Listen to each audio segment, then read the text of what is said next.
Preliminary engineering, we have more information now, we have better drawings. We need to look at the layout, we need to look at the information that you have on hand. Not all information is at hand, so you still have to deal with uncertainty. But you can envision what the final project will be. You start doing budget estimating, then detailed estimating, and then move into definitive estimate when you have all the contract documents and all the information that you need in order to build that project. So one of the important aspects of doing the takeoff when you have the final building project is to do the quantity survey, right? How to read the information in the drawings and how to measure linear feet, areas, volumes. You know, we need to be able to count items and take from those plans the quantities for the materials that we need. That requires some math to do the scaling, and it also requires some skills from reading the plan documents. Since all of you or most of you have knowledge in architecture, you should be able to read the drawings without any problems. However, I do have a set of slides that introduces plan reading. So it shows you how to read drawings. We'll go over that in a little while. Okay, so what we want to really do is we want to build this project in our mind, right? We want to look at the drawings. We want to envision what do we need to do in order to convert a piece of land to a finished building. We want to identify labor, materials, and equipment that are required to create that project. The source for the cost we're going to use here, it's handbooks, the RS means and other cost data that I have published on the website, historical data, request of quotation. You know, you get quotations from your suppliers.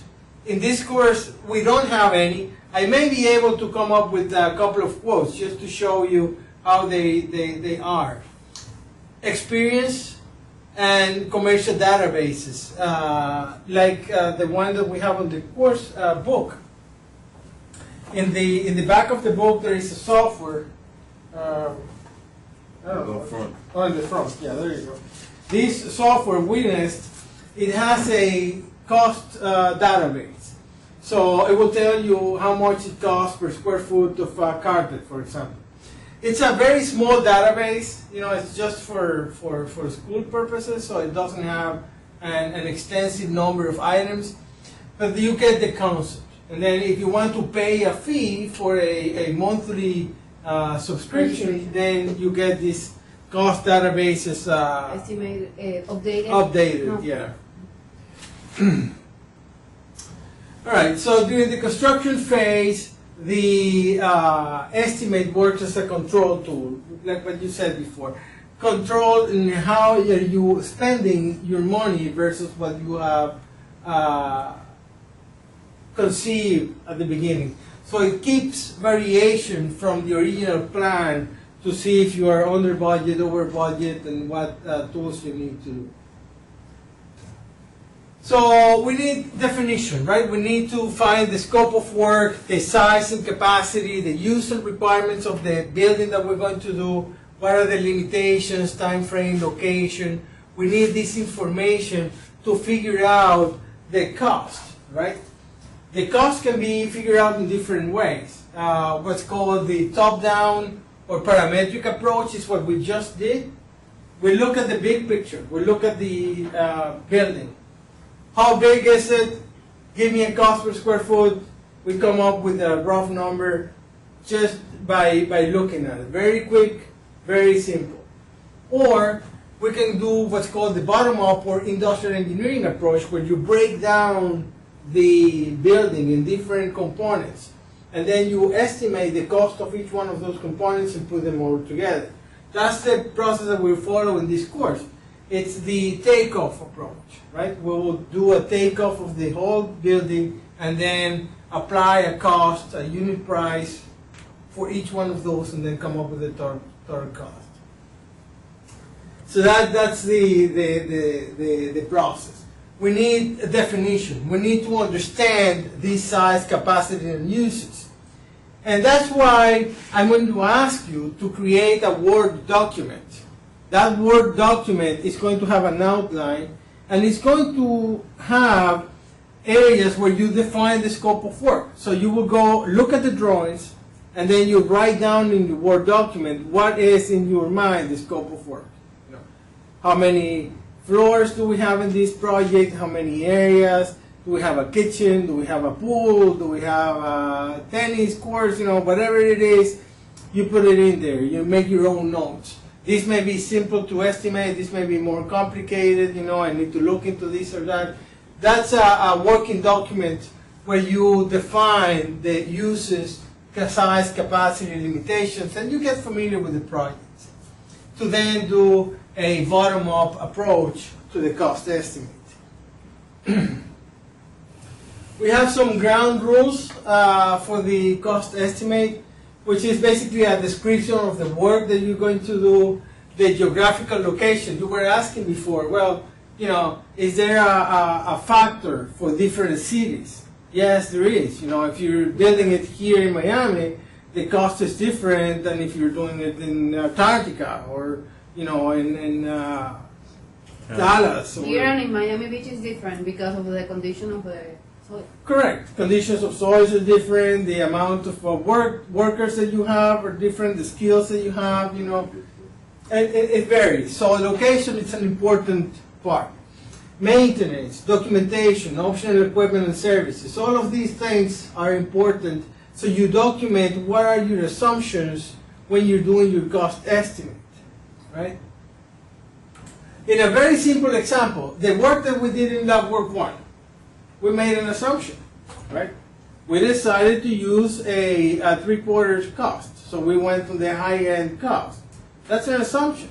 So we should document that into our Word, in our Word document, where we're assuming this is going to be a high-end medical office, so we're going to use this number, right? Later on, if somebody challenges you, well, why is that number so high? Well, because I use a high-end office.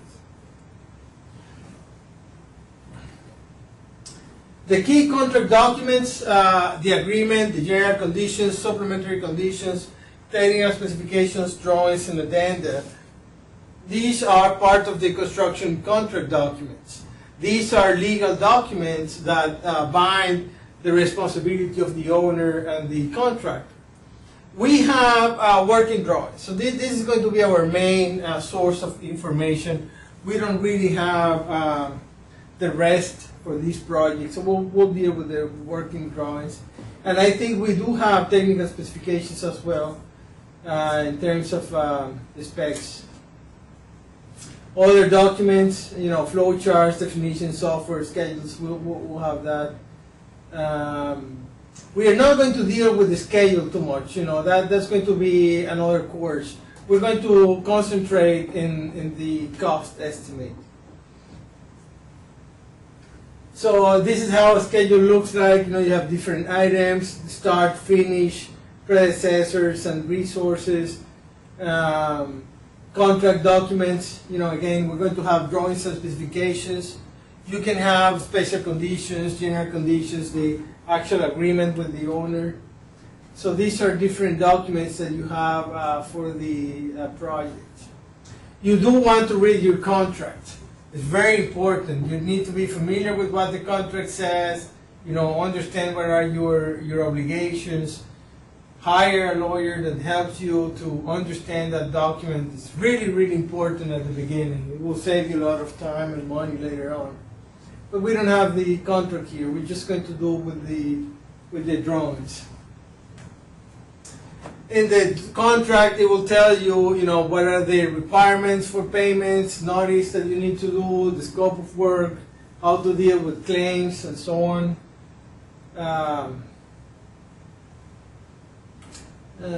Specifications for, you know, how to do bid proposals and so on.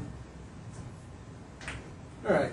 So here, this is sort of an introduction of reading the drawings. We're going to have real drawings, and these real drawings will have plan views. It may have elevations, cross sections inside the building, details, schedules, and diagrams for the different parts of the building. So we need to look at them, understand architectural drawings, structural drawings, mechanical, electrical, specialties, site drawings. These ones normally have the walls and components. Structural drawings have the structural elements, columns, beams, foundations, and so on. The mechanical drawings have to do with HVAC, electrical, air conditioning, ventilation, and such. Electrical has the panels, cabling, and so on. And there could be specialty items, those that are manufactured outside the job site and come with a specialty trade. So those fire extinguishers and that kind of things, fire protection rather, could be a specialty drawings. AIA has this code for the different type of drawings, so you will see that anyone that starts with G is general drawing. We have C for civil. We have A for architectural drawings, F for fire protections, plumbing, you know, mechanical, electrical, ME, and so on and so forth. You probably know that better than I do. You know, anyway, go over that. So we have a indicator, then a dash, then a number.